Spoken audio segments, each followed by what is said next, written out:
So my name's Jack Richardson. I'm the Cape District Director for now Senator Dylan Fernandes. We're putting this together really to hear from you guys. Our office wants to be a tool, whether you need help with state agencies or legislation. Little background on me is I grew up on Main Street. I've been a member of living in Falmouth my whole life. I've been stuck with Dylan since high school. I was an intern for him back in the day. But this session is really for you guys to tell us what you're looking from our office, legislation or issues you're having, questions you're having, and we really want to be a resource for you. So I'll keep it brief, and with that, Senator Dylan Fernandes.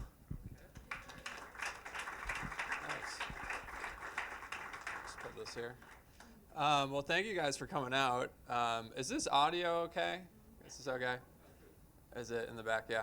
Well, I appreciate you guys coming out. I was just telling Nan, Logan, we've been doing listening tours across the district. There's 8 towns in our Senate district, and we did one in Pembroke last night. We were in Sandwich half an hour ago, Sandwich, good crowd. Pembroke, only like 5 or 6 people showed up, so this is nice to have a good group of people. And really for me, I grew up in Falmouth. I know almost everyone in this room on some level or another, and for me, though, it's been really important, especially because this is a new district. I'm going from Falmouth, Martha's Vineyard, and Nantucket to Falmouth, all of Falmouth. Before it was only Woods Hole, downtown, this part of town, and West Falmouth. Now it goes all of Falmouth, which I'm thrilled about as a Clipper. I'm very happy about. And then the whole Upper Cape, Mashpee, Bourne, Sandwich, and then over the bridge in Plymouth, Plympton, Kingston, and Pembroke. So it's quite a large area. It's an area with some large geographic differences, but when it comes down to issues, a lot of the issues are very similar.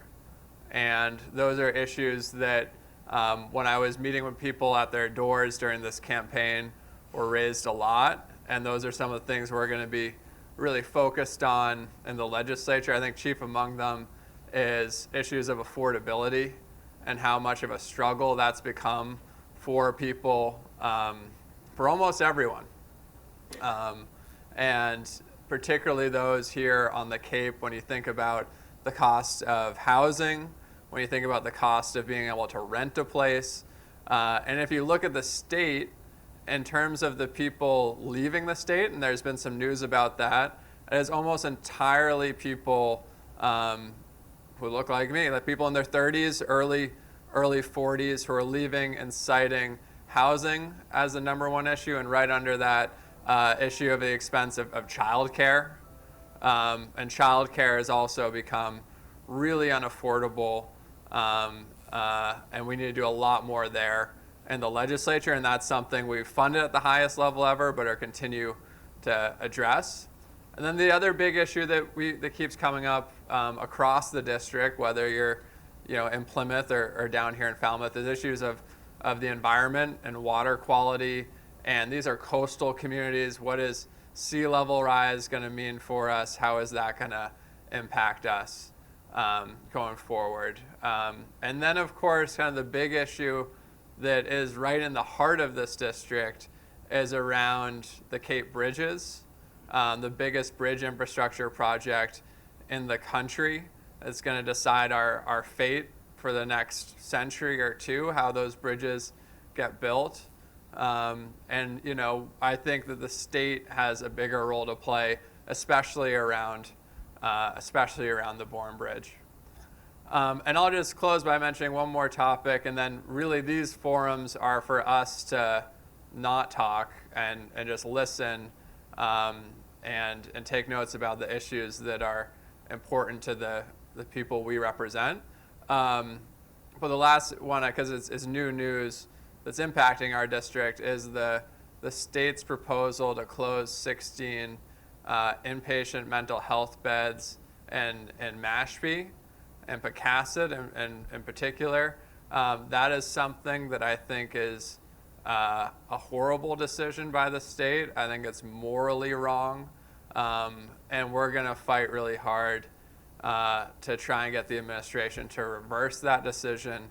And we've already been very vocal against that, against their position, and we're working with the unions, both the AFL-CIO and the Marist Nurses Association, to really kind of come up with a campaign to push back against that, and more to come on that piece as well. So I'll just close by saying that it's really important to me that everyone here and everyone that we represent feels comfortable reaching out to us, expressing their cares and concerns on issues, and then also reaching out to us on ways that the state can help them. And so whether that's with help with unemployment assistance that you haven't gotten, or healthcare assistance, whether it's help with the DMV or RMV or whatever we're calling it these days. That one's a little harder to help with, but we have had some successes. Anything that you have before a state agency that's taking too long, let us know and we'll reach out on your behalf. And I believe, Jack, we have our contact information printed out in the back for everyone in our office. I also have some business cards up here, but we're really excited that we have Jack Richardson, hometown kid, really bright guy, who's going to be representing, being our district person in the 4 towns on the Cape. We also have another person named Phoebe Flynn, who is in the military for 20 years, is doing the 4 towns in Plymouth County. We have a legislative director, an attorney, who actually comes from us from the administration. It usually goes the opposite way, but we were able to pull him in, and has 30 years experience as an attorney in the administration and in private practice. And then our chief of staff comes from us from the Cambridge Public Schools, by way of, he was actually the chief of staff of the Minneapolis Police Department before that. So we have a good team, a really strong team that's also going to be serving you for at least the next 2 years, and then we'll kind of see after that. So with that, I'll just close, and Jack will raise your hand. Jack will call it out, and we'll get underway. One more thing on that is thank you to FCTV for being here, Peter from IT. I just ask as you raise your hand, and I'll bring the mic over, and that way everyone can hear you and the cameras can pick it up. So yeah, let's go.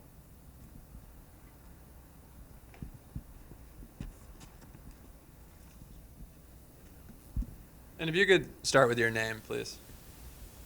Welcome, Senator. I'm Dave Garrison. I chair the Affordable Housing Committee for the town. I wanted to ask you about the real estate transfer fee. We made some progress last year with you on that. The town is at risk of running out of money in its Affordable Housing Fund later on this year. We need help. It's an important program. The town's meeting has approved it.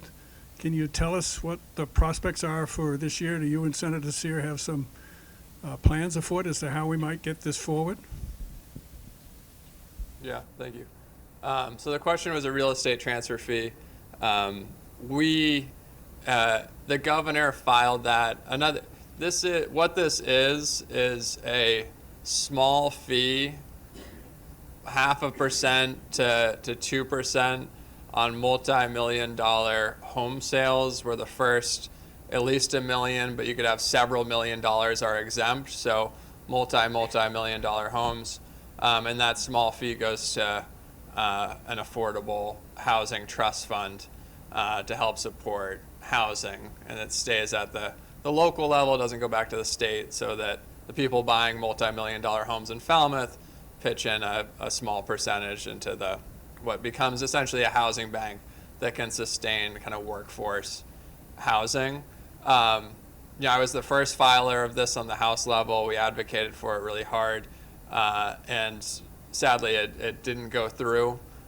It's been refiled in the Senate, and we'll have to go through that same process again. There's more and more momentum that builds for it every year because the housing crisis gets more profound every year. So I'm hopeful that this session will gain some traction. There's a lot of people opposed to it, or not a lot of people, basically the realtors are opposed to it, and almost everyone's a realtor these days. And so that's, they have a decent sized lobby. So if you're interested in if this is an issue that's important to you, reach out to your local realtors associations and groups and express that, or your realtor friends, because that's been the main opposition. And they actually spent $50,000 against me in this past election because I was one of the people kind of on the other supporting this issue. So, but that's what we're. So it's been refiled, and those are kind of the political dynamics around it. Sorry. Thanks, Well, Dylan. okay. Nan Logan, Yeah. as you know, congratulations on being our senator. It's quite wonderful. Falmouth Gun Safety Coalition has been talking with Representative Moakley about the problems that we had getting permission to destroy the town surplus guns. And Representative Moakley has introduced HD 3409, which is an act relative to government surplus supply, and we look forward to you introducing it in the Senate. If you can take a look at it and introduce that, that would be superb. Yeah. Okay. We will take a look, but we'll take a look at it. But my gut reaction is allowing towns to be able to do it is fine. Yes, absolutely. Yeah, because it's not a mandate; it's just a permission. It would Yeah. make that possible. Right. It's just a permission. Yeah, that makes sense. Hey, how's everybody doing? My name is Calvin Douglas Masters III. I just have a quick question for you, Senator. My question is, what are your plans to help promote inclusion, diversity, equity, and accessibility here in the Upper Cape? It's one of my big points, especially with the way the political environment is currently. So I wonder if you have any plans on that, help promote it or protect it in any kind of way. Yeah. So we none of the state legislation on that is going to change, and so whatever happens on the federal level, we can't control federally what they do with federal administrations and secretariats, but at the state level there'll be no changing the DEI laws that are in place. We'll see what happens through the court process, on whether or not some of these go to the courts and they make a ruling on it. I think that's unlikely to be one of their core priorities, but that's the only thing that would change it here. There are a number of things that already exist to make sure that those types of populations are not only included but promoted. So if you look at like the Gateway City legislation in Massachusetts that's been on the books for a number of years, these are majority minority communities that end up qualifying for a lot more kind of state support, in particular state programs. When it comes to energy siting, there's now environmental justice legislation that's on the books to protect EJ communities. So I anticipate none of that's going to change in Massachusetts, despite kind of an administration on the federal level that's been relatively hostile to that issue. And that's another reason why I'm really upset about what's going on with the closure of the 16 inpatient beds in Pocasset, because this is home to our Wampanoag tribe community as well. And so I think there's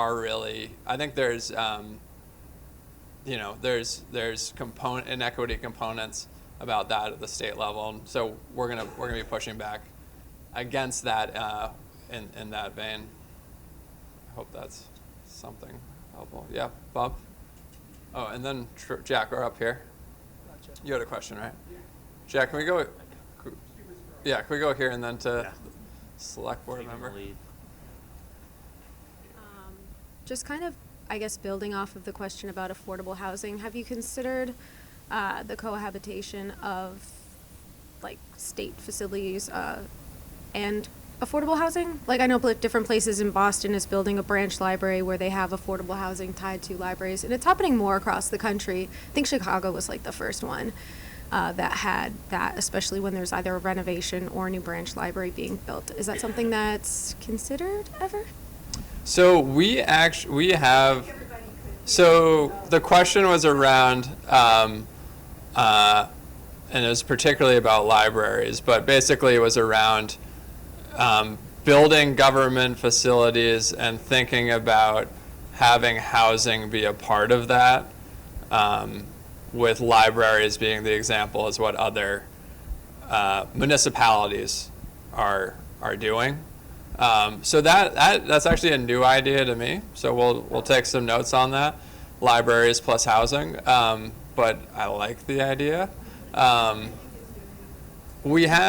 So there's a couple of things that, one, the nonprofits, the large nonprofits on the Cape, if they want to exist, they're going to have to start building their own housing. So we see this a lot with the hospitals on the islands. Like the Martha's Vineyard and Nantucket hospitals are building their own housing because if they can't supply housing to their nurses, no one's gonna be able to work there. And so that's a pattern that's happening here. Cape Cod Healthcare is now looking at that as our biggest employer in the region. So some of these really large entities, that's going to have to be a part of their mission if they want to continue it. Hui here, for whatever reason, was selling off all their housing for the past 20 years, which doesn't make any sense to me. I think they've finally reversed course the last like 4 or 5 years. But they're going to have in their, if they want to have science be a part of their mission, a part of that is going to be housing, working to house scientists. This is how kind of all these large entities are going to have to move, and that's what the restaurant industry has been doing for years now to catch up with this. There's more that the state has proposed. We just passed the largest housing bill ever that got signed into law 6 months ago. So there's a lot more funds in the buckets for housing that these nonprofits, that the town can now access. And another thing that we're going to be involved in now that we're starting in this role is, and people may have seen this, is around mass development, coming up with a plan for housing on Joint Base Cape Cod. For people who don't know, Joint Base Cape Cod, if it was its own town, would be by far the largest on the Cape. And about, I forget the exact percentage, but the vast majority of the land on the base is actually state-owned land that's leased out. And so there's a lot of opportunity there for helping out with housing in a way that isn't cutting down trees and is in a way redeveloping areas. So there's so much on this, but there's a few components that are recent that have been worked on. Thank you, Dylan. Bob Muscali. First, thanks for all you have done for the town of Falmouth in the past, and thank you for what we know you'll be doing for Falmouth in the future.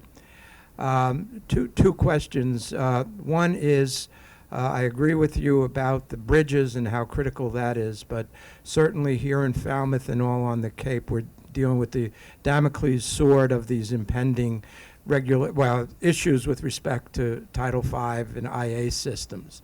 And I'm wondering if you could talk a little bit about how the state may be able to assist homeowners financially going forward, having to put in these IA systems, As I'm sure you know, and I think there's been discussion, there's a proposal to see if the tax credit law can be changed to allow people to take advantage of tax credits even if they don't have to pay any income tax. I think this gentleman right here was involved with that.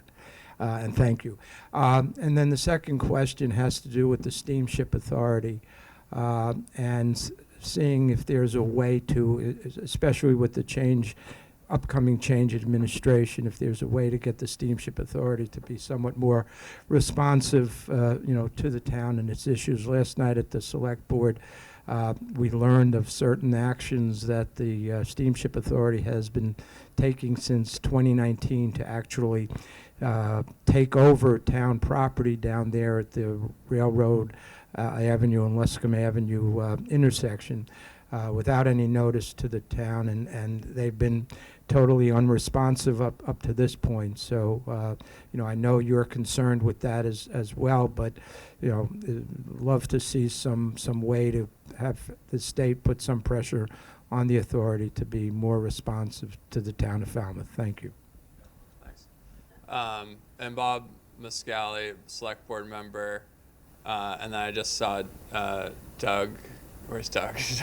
Doug walked in as well. So we have a couple select board members in the house. And I will say, having represented many towns, you guys in Falmouth are really fortunate to have a very well-run town.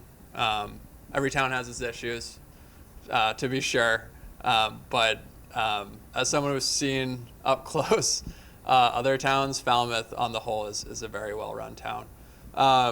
So first on septic systems, we did pass, and this is recent, and I don't think there's been a lot of press on it, but we did pass, and when we did a tax relief bill, biggest tax relief bill in 25 years, a component of that, which we really carved out for the Cape and Islands, is a tripling of our septic tax credit. Anyone in the state can access that, but if you think about in terms of the per capita, who's going to benefit the most by that, that is by far us. So it went from $6,000 to $18,000, can be paid back over, I think it's 4 years, or that tax rebate can be paid back over I think 4 years of income, something like that. But that has a significant dent compared to what it used to be. And then on top of that, for the remainder of the price, you get a zero interest loan from the state, which also makes that whole cost, while not by any means free, a lot more affordable than it was. So that's out there, that's new, that's good. I think there's been some discussion about how do we help people who don't have a large enough income to qualify for a rebate, or just don't have any income. How do we get them a tax rebate back? That's going to be a discussion that's on our minds, and that's a discussion we're going to be having. When it comes to Steamship Authority, I think I think this is not a well-run entity by any stretch of the imagination, and I think there's been really poor management and oversight over it for a number of years. We've filed legislation to have more oversight around the board. So we filed term limits for board members of the Steamship Authority. They're supposed to be the ones that are kind of overseeing management. And they've just, in my view, they've failed in their job. And so some of them have some people there just become a rubber stamp for everything that they do without any type of what I would view as skepticism and due diligence. And so I think this has a really good shot of passing this session and is largely supported. When it comes to the use of Railroad Ave, that to me is really concerning. And I think that there's things that the town probably could do there and things you have in your toolbox. I mean, if they took away town property, I would want to sue them. I don't know, I'm not your legal counsel, but I think that's a fair thing to do. And then, and I think because that is a town road. So I think there are things you can do there. You could even consider wrapping the sidewalk around too, to kind of slow access to cars just being able to flow right up the street too. So I think there's things that the town can look at, and we're happy to support the town in that. So we're happy to do that, whatever you need.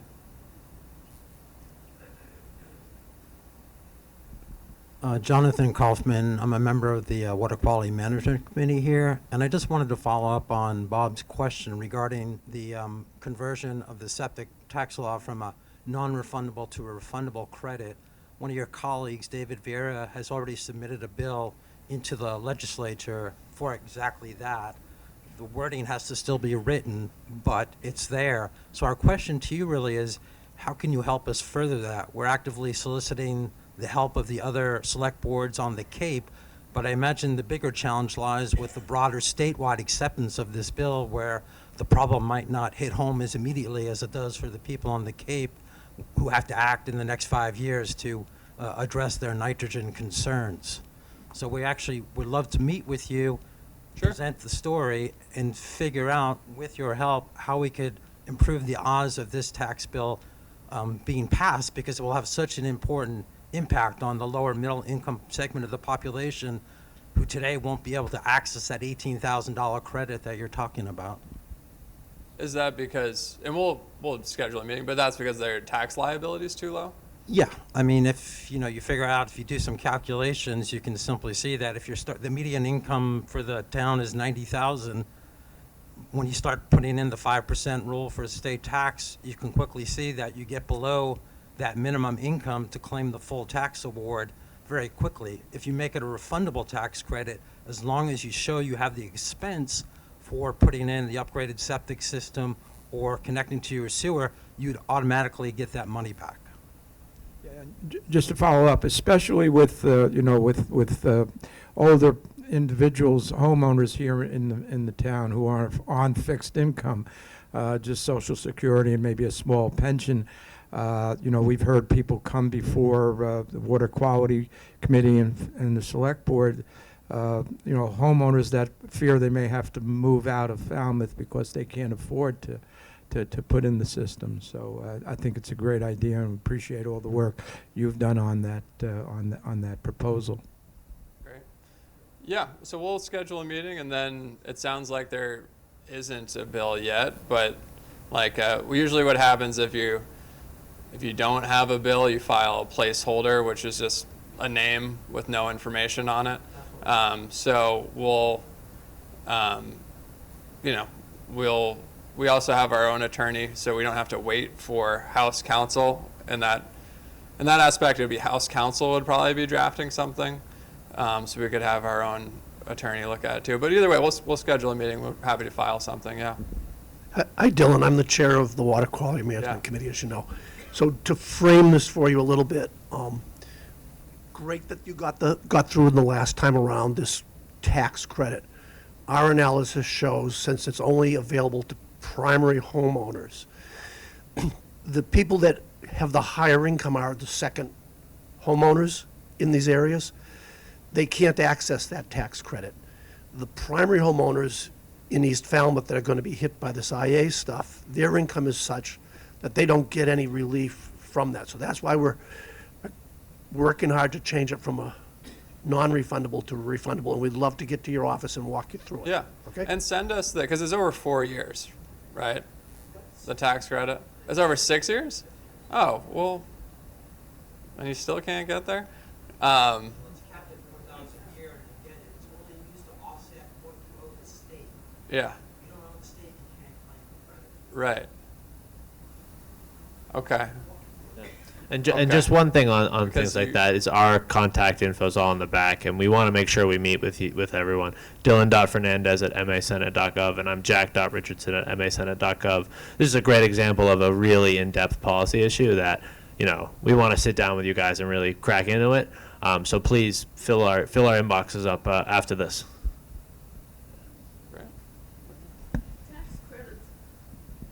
Tax credits are really useless, as they've been pointing out, for anybody who isn't making huge amounts of money. From my point of view, my annual income is like $32,000 a year from Social Security and another source, and I haven't paid tax to the federal government or the state government for like 35 years. That's nice. So tax credit is like, so what?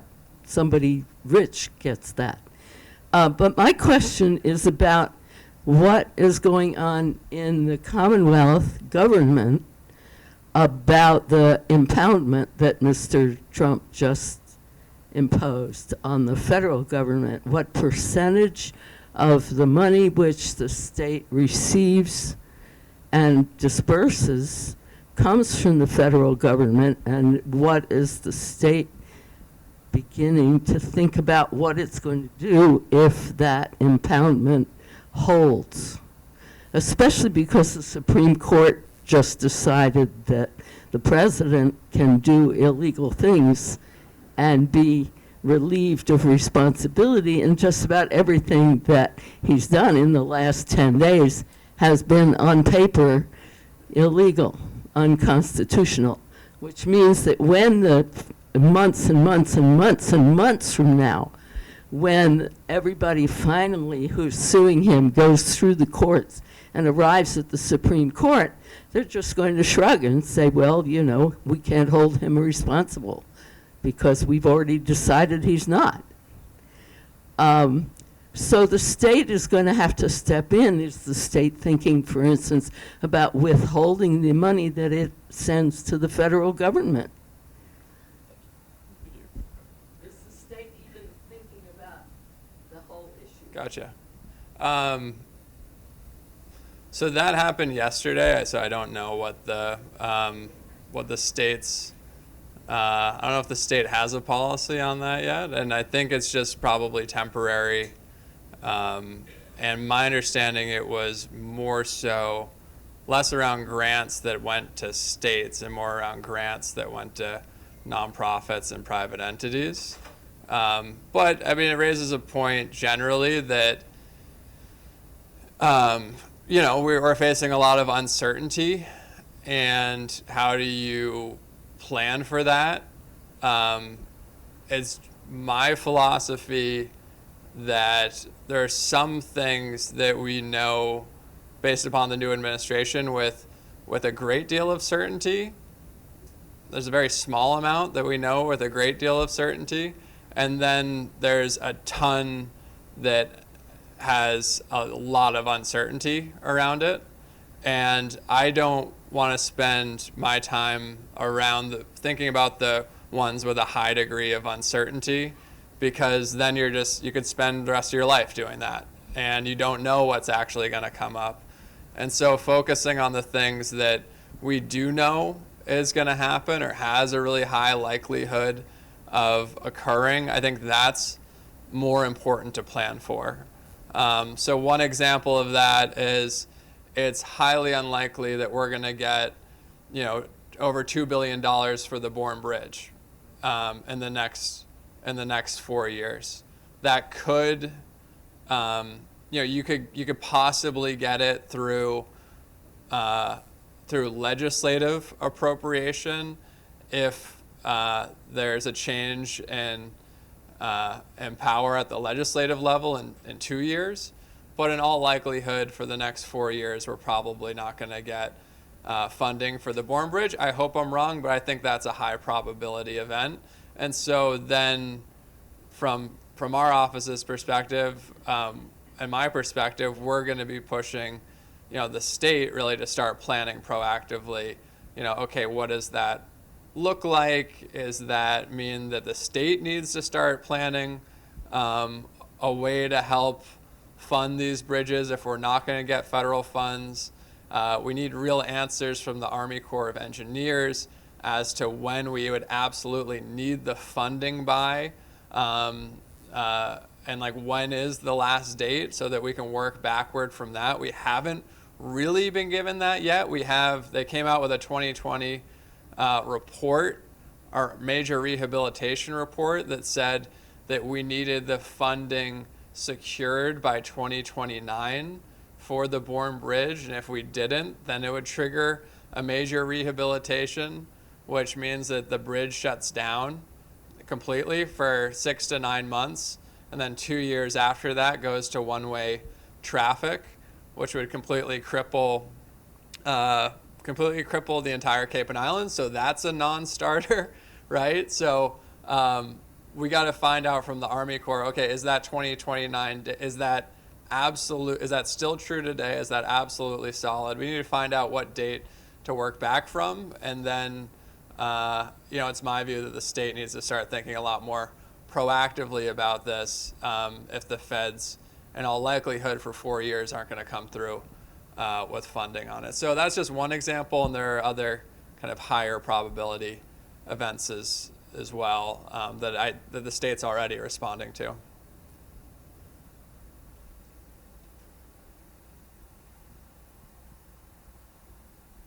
Thank you, Senator, for coming to this listening tour, and I hope what you hear you take back with you and do something about. Dave Buzanowski, I'm from Precinct 2 here in Falmouth.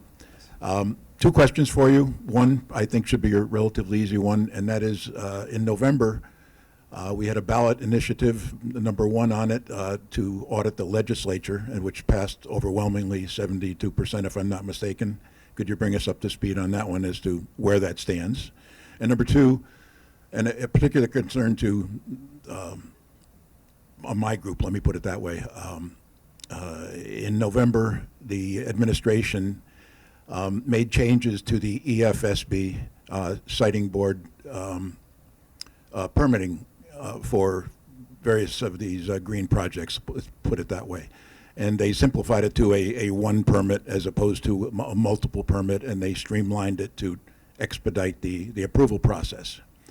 And in doing so, let me just take it to the next step. And now the administration is trying to make changes to the Article 97, which is a protection for people of the Commonwealth for open spaces and clean energy, clean environment, et cetera, et cetera. But the changes that are being made seem to be making it much easier for the green developers gaining access to our parklands, our preserved spaces that have been set aside for open space. And I think that's particularly wrong. It should not be making it easier, and the act in itself, the way it stands now and originated, they thought it important enough to make it a 2/3 vote. If anybody wanted to change the use of these Article 97 set-asides, it required 2/3 vote from both houses of the legislature in a roll call vote. So they thought it was important enough to do that. But now the administration is trying to make it much easier to set aside those properties for other purposes or use. Could you comment on that? Okay. Yeah, so first of all, I'm supportive of the audit, voted for the question, and I think it's important that we have transparency in the legislature. I think the battle right now is between some people in legislative leadership and the auditor as to who is going to conduct the audit. And it's been my view, and I believe this is also the Senate's view, but I'm not, you can't quote me on that, is that it should be an independent auditor that does it. And I think that's beneficial for everyone. I think if you have a politician auditing other politicians, it would probably turn into a bit of a political circus and maybe not focused on kind of the best intents why an audit's being done in the first place. So I think that's where that's at, and there's a battle going on over that that's probably going to play out in the courts, and then the court will likely decide around that. I think that's the most likely scenario. And then just let us know. Let us know about where we can weigh in on the regulatory process, because we're happy to do so. If the EEA is exploring a lot of new regs, not just around energy facilities, but also around they're doing new regulations on really all of our shorelines, because a lot of these acts, whether it's MEPA or the Wetlands Protection Act, were written at a time where they didn't take into consideration sea level rise. And so there's a lot, it's not just this, but the administration's also taking a look at a lot of the other regulations there.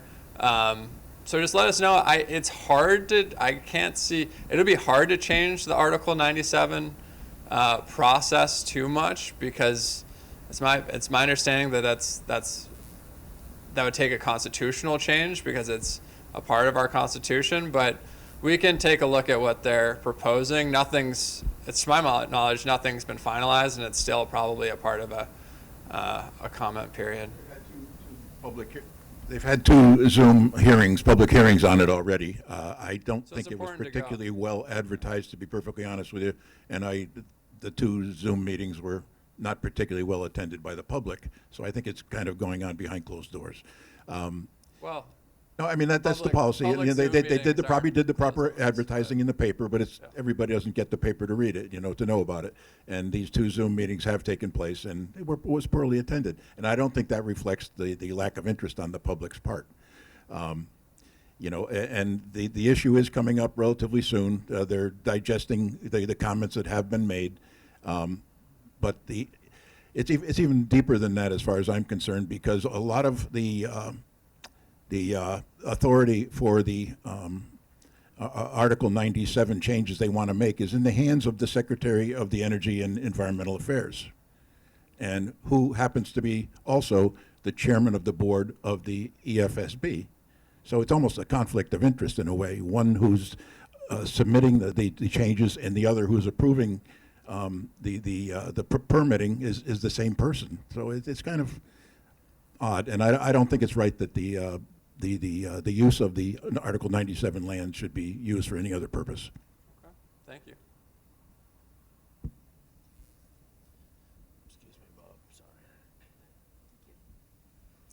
Hi, my name is Joyce Bach. I'm representing the Falmouth Pond Coalition this afternoon. I recently needed to research funding to improve the conditions in Cedar Lake in North Falmouth. Actually, Dylan, you referred me to David Vieira's office.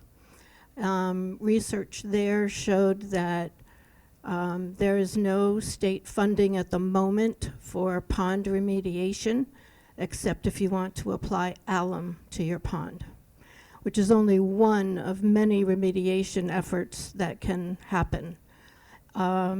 We know our freshwater ponds are in danger, and we need to be caring for them, and we need financial help to do that. So I'm hoping that you can expand the finances that are available from the state when we need to take these remediation measures, not only here in Falmouth, but Cape-wide and, statewide. It's everywhere. So thank you. Yeah, thank you. Yeah, so we can take a look, because now I do represent that area. So we can also, if you send it to Jack and I, we can also take a look. I'm a little, because the Department of Environmental Resources, we've been successful in getting, if you look at the river restoration projects we've done in town, that's a lot of state funding, has helped with that. So I'm a little surprised that we do rivers but not ponds. So I think it's at least worth taking a look at. And then also, for people who might not remember, we did pass the biggest, water quality legislation probably in Cape history in terms of the Cape and Islands Water Protection Fund. And that's going to raise $1 billion over the next 30 years to support water quality on the Cape. And that's money that's raised on the Cape and stays on the Cape. So, we passed this legislation, we modeled it after, whenever you stay in Boston or Springfield or Worcester, you pay a 2.75% fee on your hotel or Airbnb or whatever, however you're staying there. And that goes towards their convention fund and funds their convention centers because that's how they attract people to their area. And so what attracts people to the Cape are pristine waterways. And so in 2017, we passed legislation that said assess a 2.75% fee on the same things, short-term rentals, and that goes to a Cape and Islands Water Protection Fund that's so far been raising somewhere between 20 and 30 million a year, and then the towns can apply for that funding, and over 30 years going to raise about $1 billion. And if the islands aren't a part of it, the islands can come into it if they decide to come into it. Raise might even double that actually. So that's that's a huge piece of water quality legislation. You have to apply. You'd have to work with the town. You have to apply through the town for that funding. So it's the various towns that can apply for it. But that might also be a worthy project, and that's just another example of funding that we've kept locally for water quality in particular.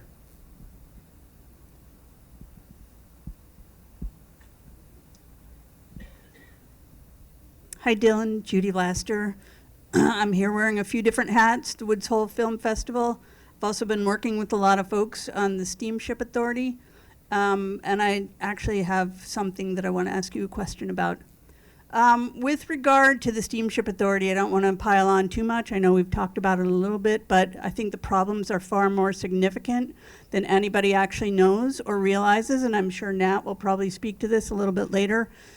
But it's definitely impacting the quality of life in Woods Hole, and not in a good way. And as Woods Hole goes, so goes the town of Falmouth. Normally, no left turn season happens in the summer.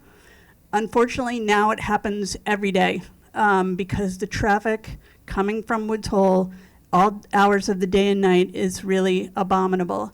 And the Steamship Authority has refused any effort for the community to work with them on any sort of reasonable solutions or accommodations. The Vineyard has now woken up to this as well, and there's a group that has formed over there, and they are all trying to basically say we need a revision. The enabling legislation has to be changed.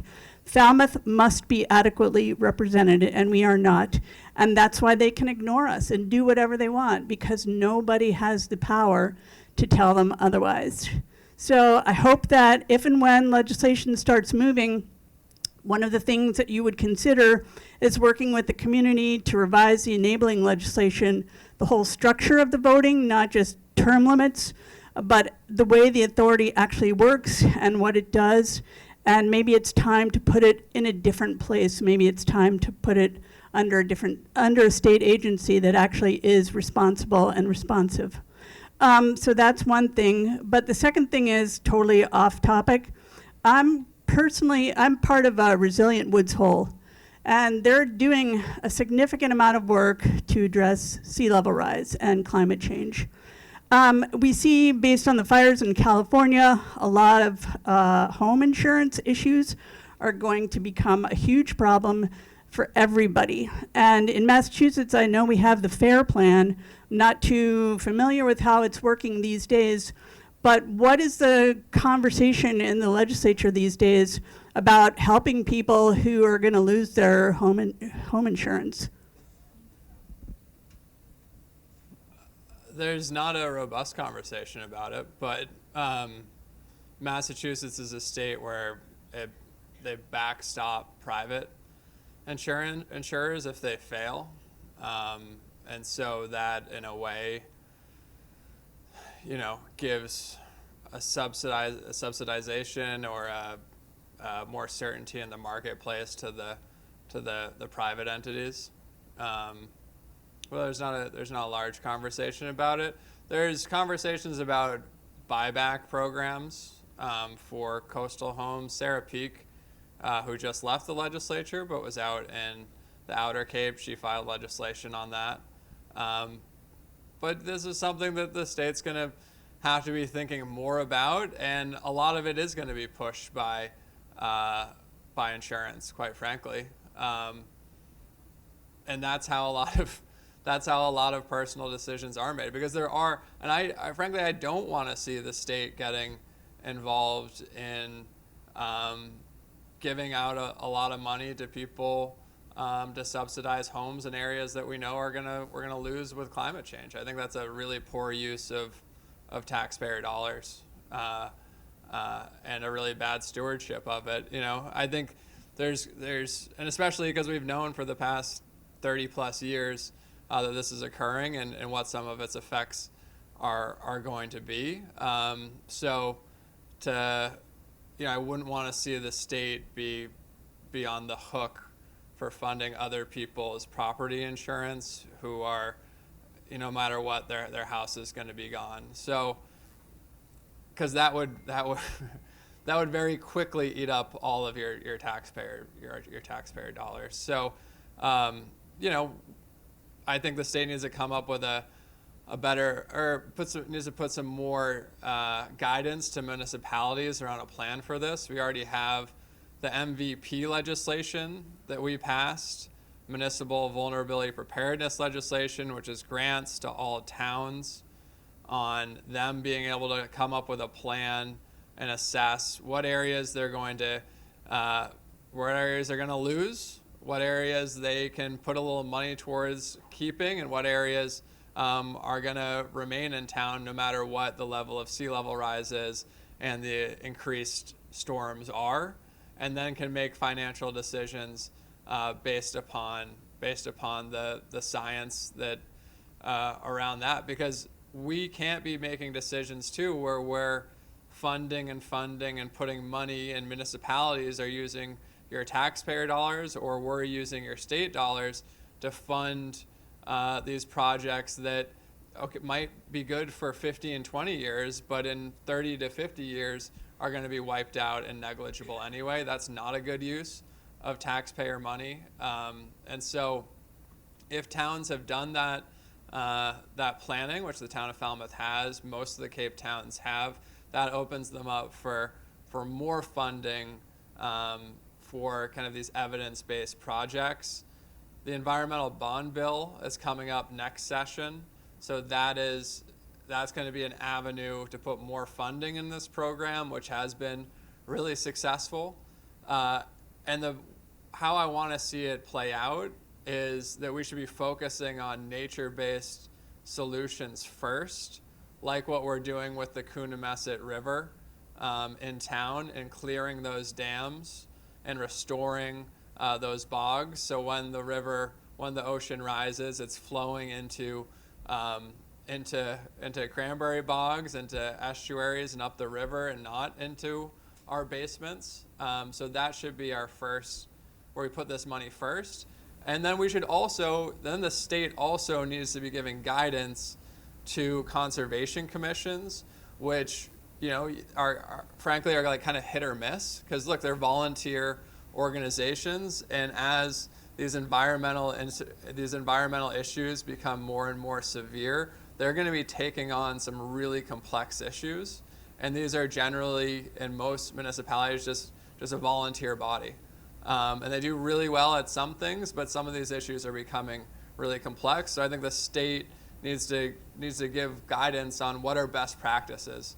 When does it make sense to put in a permeable reactive barrier versus rip-rap versus nothing at all, right? I think that's kind of, the state hasn't been clear enough, and so each municipality is trying to figure it out on its own, and it's caused not only a lot of probably like hand-wringing within town, but also a lot of litigation that has cost towns and different groups a lot of money too. So I think that's another piece that in this environmental bond bill process needs to be hashed out.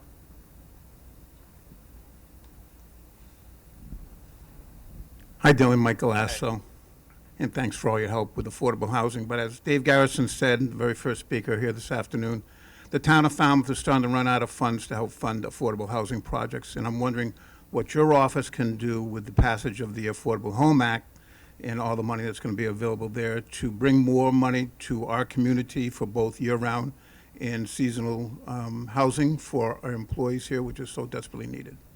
Yeah.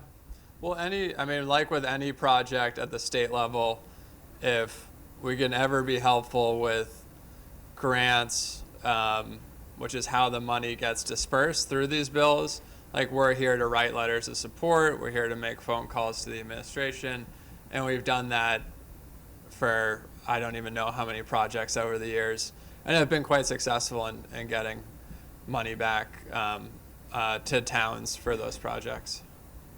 And it's not just housing, but if it's an environmental project or really anything that's in front of the state for grant funding.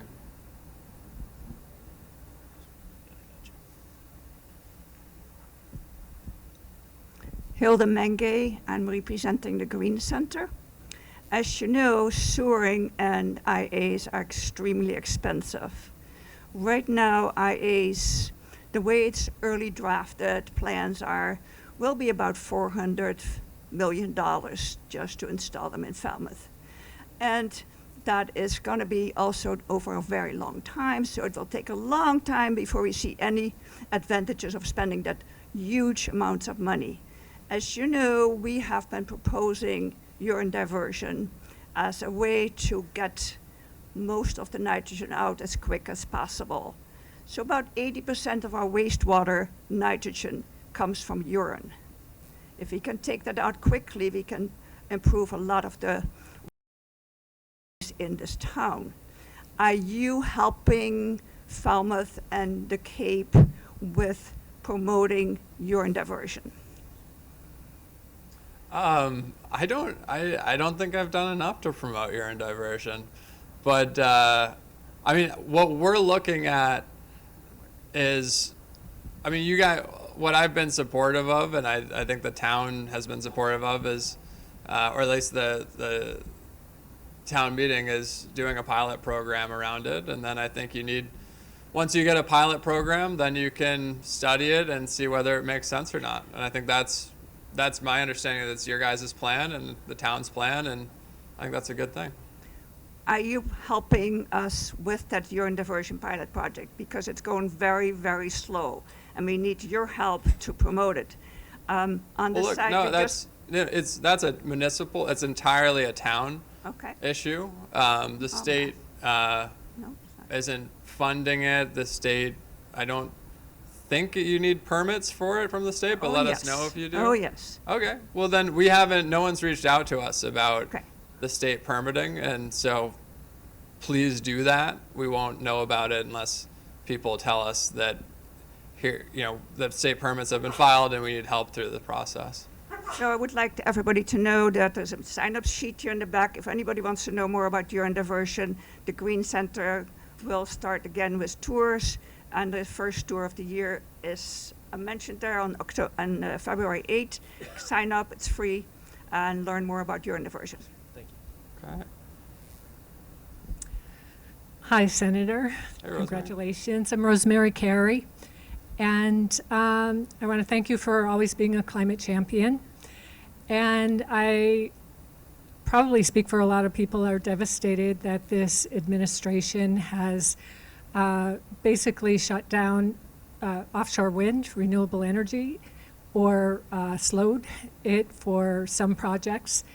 And our state, the Commonwealth, relies on that energy to meet our climate goals. And on top of that, the other way we'll meet our climate goals to reduce emissions is by electrifying our buildings and electrifying our transportation. So already we are seeing a pivot to, oil and gas exploration that will only contribute more to climate change. And it will make energy, clean energy, not available for electrifying our buildings and green transportation, and for all these wonderful projects that help us insulate our homes and be more energy efficient. So what's the plan, I guess, from your perspective? Thank you. Yeah. Well, so the state, so offshore winds that need federal permits are effectively just dead now. And they will be, I presume, for the next 4 years, but we'll see what plays out. Massachusetts, we don't have any oil, we don't have any gas, we don't have any coal. Anytime we're using that energy, we're paying for it from out of state, where at least with renewables, that is energy that's from Massachusetts, in Massachusetts, and is built by people working in Massachusetts. But we still need to get hit our climate goals. So we'll see. I mean, we'll see. We don't really know yet, because obviously puts a wrench in some of the existing plans. We can't rely fully on solar. Wish we could. It's dark already. We live in Massachusetts. It's just not. It's a good thing. We need to be encouraging solar. We have legislation to encourage solar. It just isn't. We're just not Phoenix or wherever. It's not as efficient here. It's not where we can have a big advantage in the energy space. So that leaves us with only a few other options. We do get a lot of our renewable energy currently from Canada in terms of Hydro-Quebec. And so I could see us potentially renegotiating something there where we're getting more of our energy from there. What happens when there's like a tariff war in between the two countries, and what that does to energy prices, I it's anyone's guess. So it's just it's not a great situation to be in, but I think we're going to have to. And right now we're on pace to hit our climate goals. So I think we're going to have to readjust where we get some of our energy from within that, if we run up against it, towards the end of the administration. But right now we're still on track to hit our goals.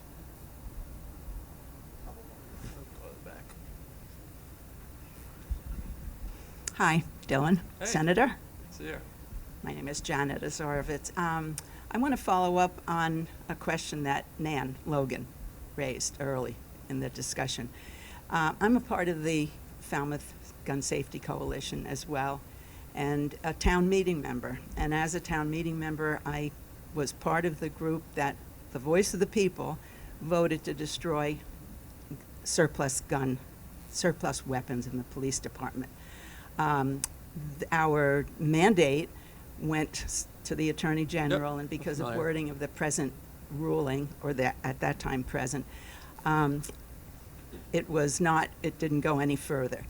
Thomas Moakley, we met with him. We actually met with Alex too, I'm sure you remember. And his legislation that he has proposed will possibly make it a policy for Falmouth that the surplus weapons be destroyed completely. And interestingly enough, you mentioned that part of your staff was the Minneapolis attorney? Chief of Staff of the police department there, yeah. Chief of Staff of the police department.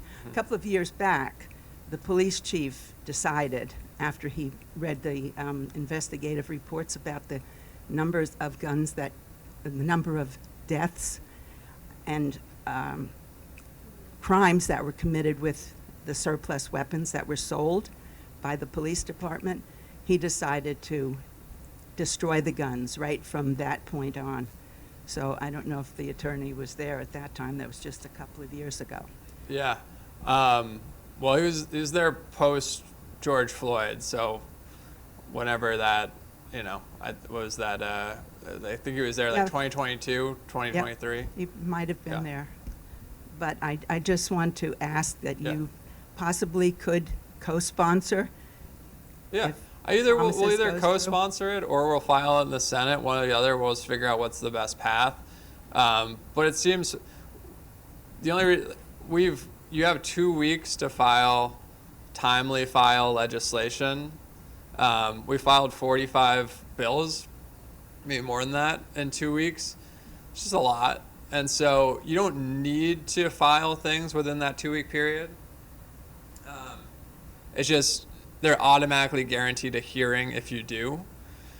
And so it's just one more piece of the process that you have to overcome to file other legislation. It doesn't make it dead or anything like that. So Well, we're happy to we change look them. forward to your support. Thank you. I'll go here and then I'll go to the back. You've had your hand up a while.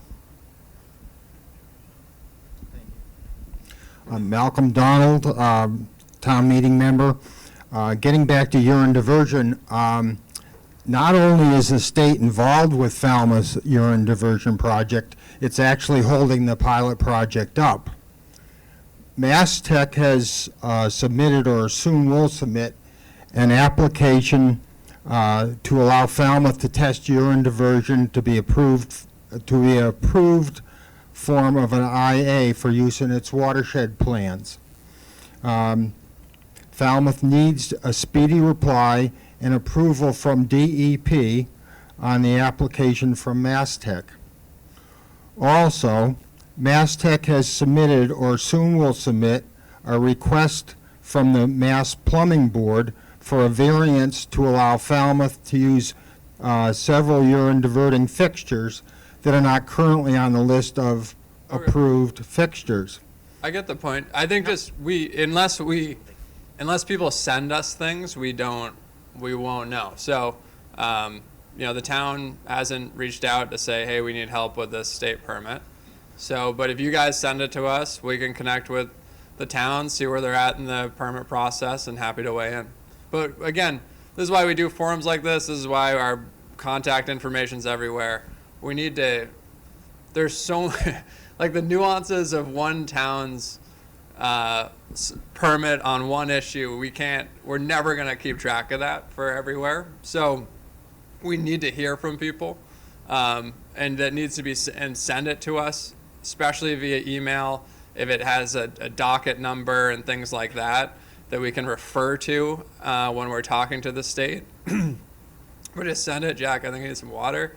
Just send it, and we're happy to weigh in on it and move it through the process. Yeah, no problem. Hi. Thank you, Senator. My name is Alan Wilson, Precinct 5. I want to, first of all, I'm with a group that's been actively getting set up and running the Falmouth Community Veteran Center. And I want to stand here and congratulate you for making that all help us make that happen. There's been a godsend for a lot of veterans in the community, particularly this time. The thing I want to bring up is something that has happened recently, and I would say that in the last 6 months. And we've seen a number of veterans and family members get victimized by it, and that simply is financial and identity fraud. We had a recent forum, which Rob Gilboyce, who's the Cape and Islands DA, come, and he said that's the #1 crime issue on Cape Cod right now. Is people losing thousands of dollars because of fraud, loss of social security number, skimming, scamming, all the other things. So we're trying to address that to help veterans and also other members of the community. And I do not know, as I stand here right now, if there's anything being done on the state level in conversations to address this issue. And we're hoping that we could be a part of the solution on this. Thank you. Yeah, thank you. It's a huge issue. And our community is particularly targeted because they target at people who are older. Is generally the main target. Target everyone, but that's by far the focus. And Barnstable County changes on the list, but somewhere in the top 5 oldest counties in America, demographically. So we're a target. I worked on that when I worked in the Attorney General's office. We worked on these issues a lot. There's only so much that you can do because a lot of these scams and schemes are perpetrated from not only all over the country, but all over the world. And they're really hard to track down and trace. And so one of my jobs when I was working at the AG's office was going around the state, different councils on aging and places like that, and giving trainings on how to identify it and avoid it. And they're, these scams are becoming quite good, and I'm actually nervous with how AI is going to make them considerably better. So I think the best thing that we can do, and by the way, who's supposed to track this is the FTC at the federal level, the Federal Trade Commission, but they're inundated with this stuff, and so they don't do enough to combat it.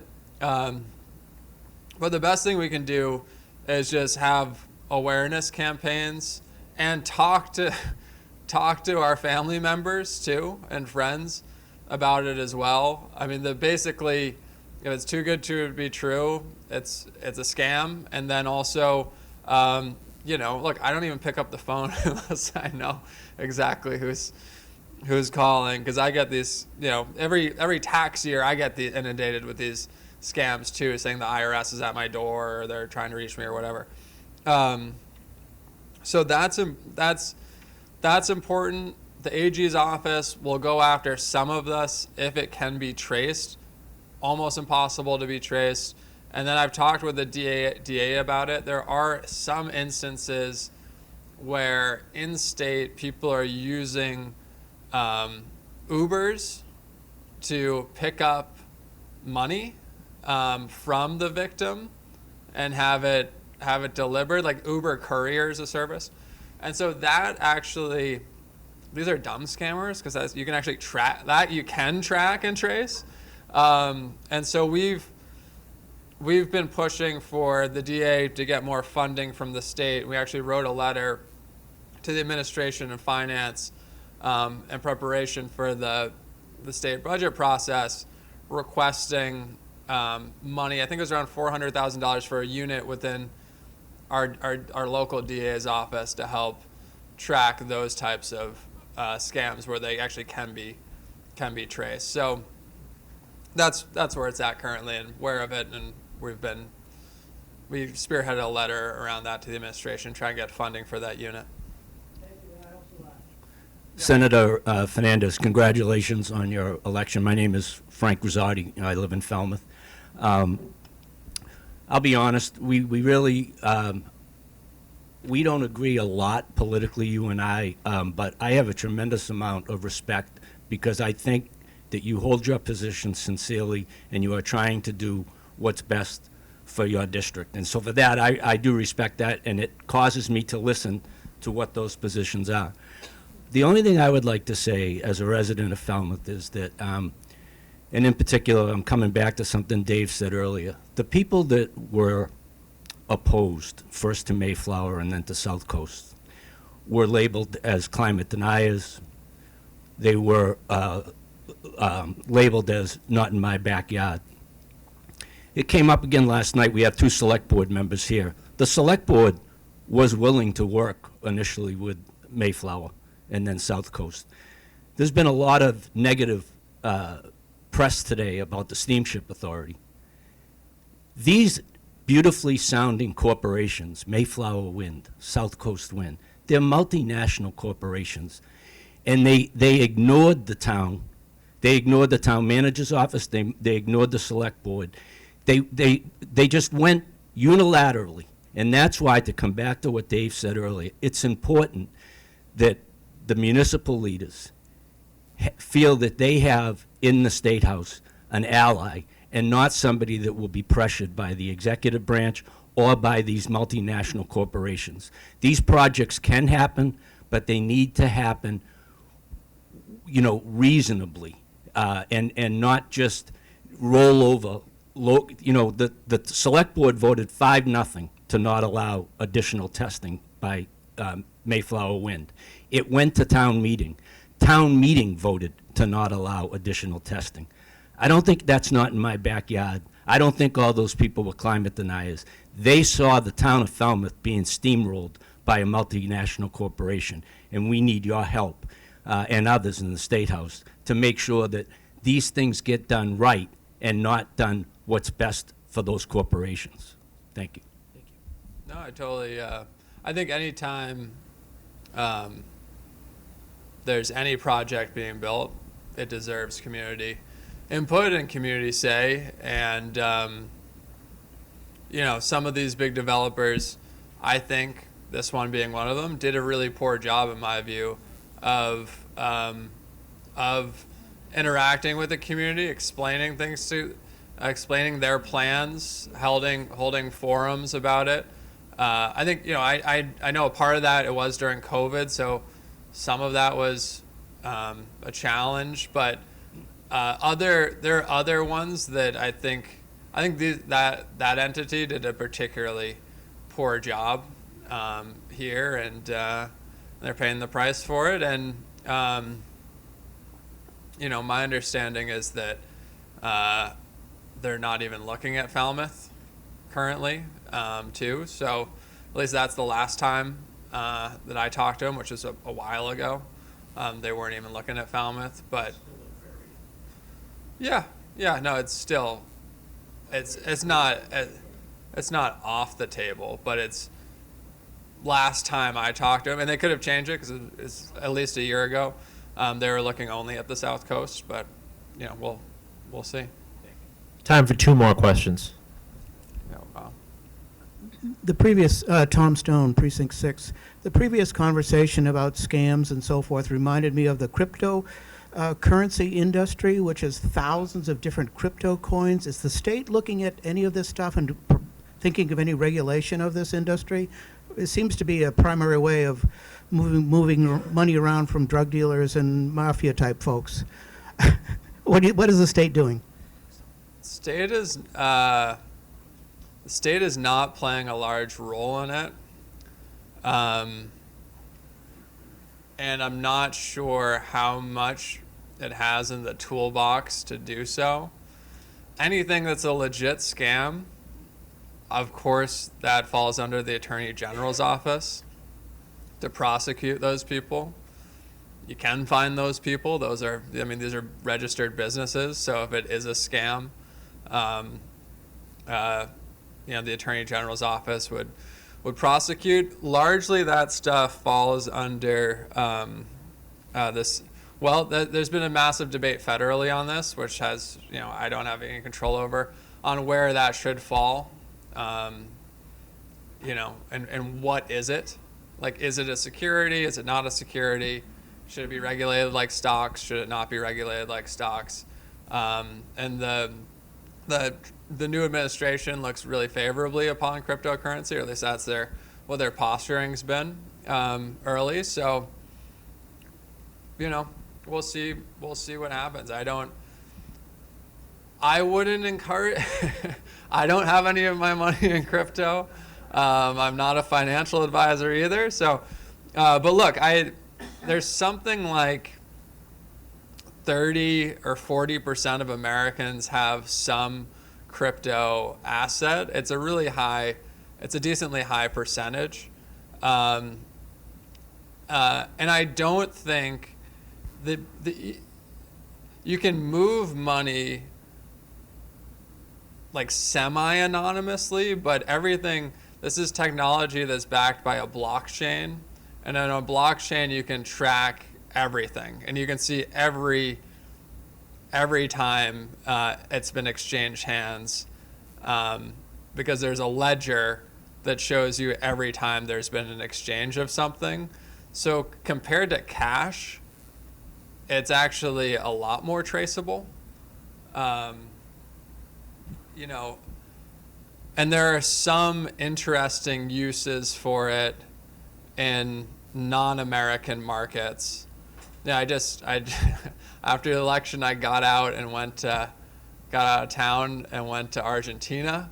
I mean, there are places in this world where they don't have a stable currency, and where some of these things might make sense. And there are some communities in the world, not necessarily in America, but other places that are completely unbanked or just have access to really predatory lenders, where there are crypto-based mechanisms that are making it easier for people to get money. So I don't own it, but and I generally look at it more as a speculative asset than something of real value. But you know, I think I'm not opposed to it existing, if that makes sense, because I think in some venues it does make sense for some people.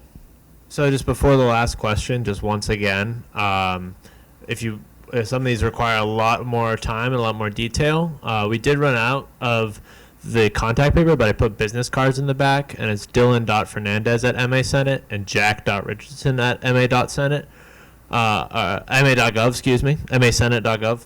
We'll repeat that one more time because that sucked. Dylan.Fernandes at MASenate.gov and Jack.Richardson at MASenate.gov. That was a little better. Yeah, if we didn't get the time to answer your question or we need to schedule a meeting, please reach out to us. And then this will be our last question here. Yeah, well, we can take like two more? Two more, yeah. No repeats.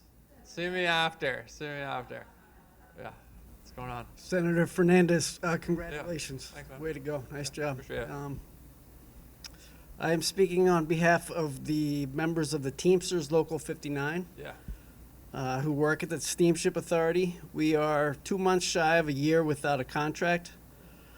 Not only am I worried about the financial burden and stress that this is putting on my fellow crew members, I am also concerned how the crew shortages and cancellations cause financial losses for local businesses and added stress to those going to and from the island. Is there anything your office can do to alleviate these burdens and or show your support towards the successful resolution or deal for the Teamsters and the Steamship Authority? If so, we would appreciate your support.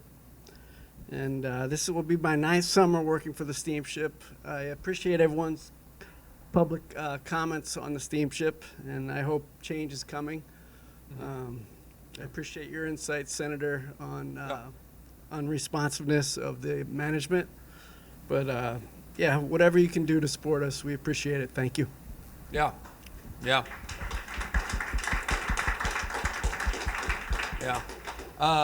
And I support you guys. And I met with, you weren't there, but I met with a group of guys, I want to say last summer, maybe last spring, from the Teamsters Union and Steamship members, and I told them, whatever they needed, I'm here for letters of support, whatever they need. They want me to do rallies.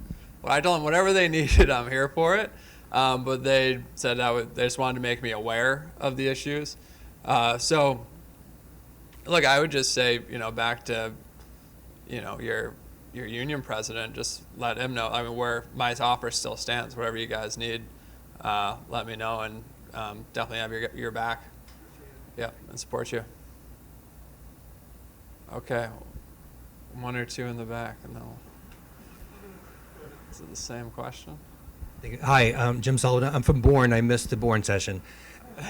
The people in Bourne would like the tracks taken up so that we connect the Shining Sea Trail to the canal. There's some proposed alternatives. like rail or trouble. That's just not workable.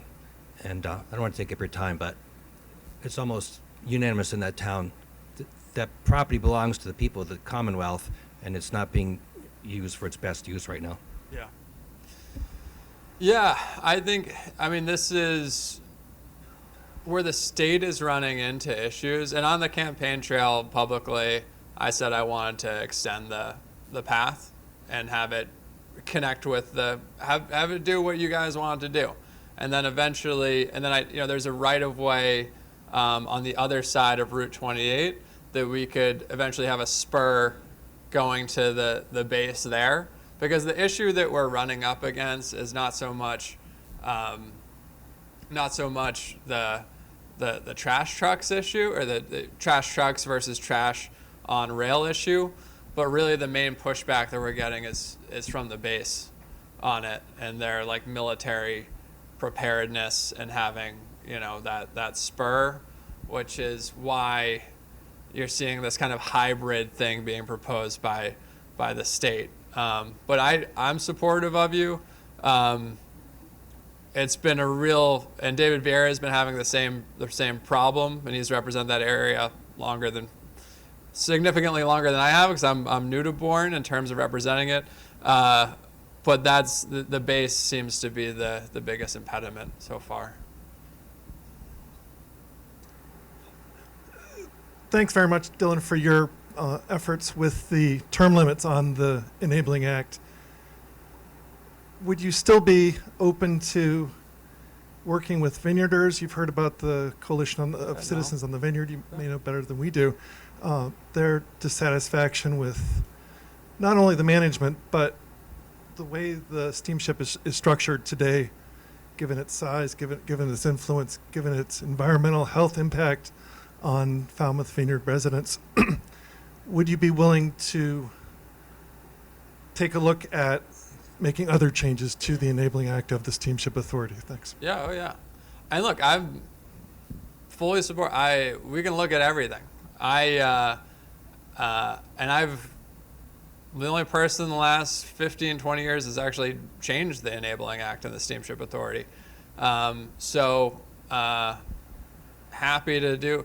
I mean, I'm happy to look at anything. I think it's got to be well done, and it's got to be well thought out. Having the percentage vote is tied to the percentage debt you would be on the hook for if the Steamship Authority operated at a deficit. So that's kind of nuanced, but it's just to say that your voting proportion, if you increase it, the Steamship Authority goes in the red, you're on the hook for paying that percentage. The town's on the hook for that, therefore you're on the hook for that. So you gotta be really thoughtful in what the changes are and what you're comfortable for your personal and the town's liability being, because right now you only have a 10% of the vote, but you're only on the hook for 10% too, whereas the islands are on the hook for 70% if something bad happens. So, but look, I'm open to changing it. I think we have to be mindful of that dynamic, because a couple of people have raised the vote share issue, but that's the dynamic behind it. But for me, everything's on the table, because I think this has been a really poorly run entity, or a really poorly managed, I should say. I want to make sure there's a distinction there. A really poorly managed entity for a number of years, and it's grown considerably. And management best practices have not grown with its growth. And so there's a lot there.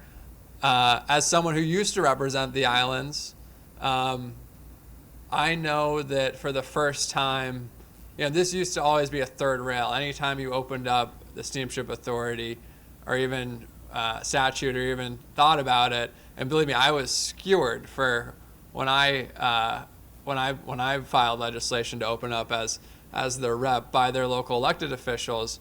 But their local elected officials are actually they're actually coming on board now, and even back then were out of touch with how islanders felt about it, because the Steamship Authority, because of poor management issues, has been providing not a good service, or a service not up to par with a declining service, really, to island residents. So now they're really angry about it too, and I think we're meeting a moment where we could have an agreement that's beneficial, yes, for the people of the islands, but also the people of Falmouth. And that's true. And just politically, like, you need to have the islands on board. It's because Julian Sear, who represents the Cape and the other towns on the Cape and the islands, he's going to have to be backing up his constituents too. So I think there's a need now to work together. There's broad view that things are open for change, and so to me everything's on the table, but I'm also aware that I'm not sure how big the window will be in terms of what the islands are going to be on board with doing too. So look, whatever we want, but I'm happy to advocate for anything that's best for Falmouth on this. Okay. Well, thank you all so much for coming out, and we're here. We both live here, so you know where to find us. Thank you. Yeah, and thank you, Falmouth Library, for hosting this in SCTV. Thanks, everyone.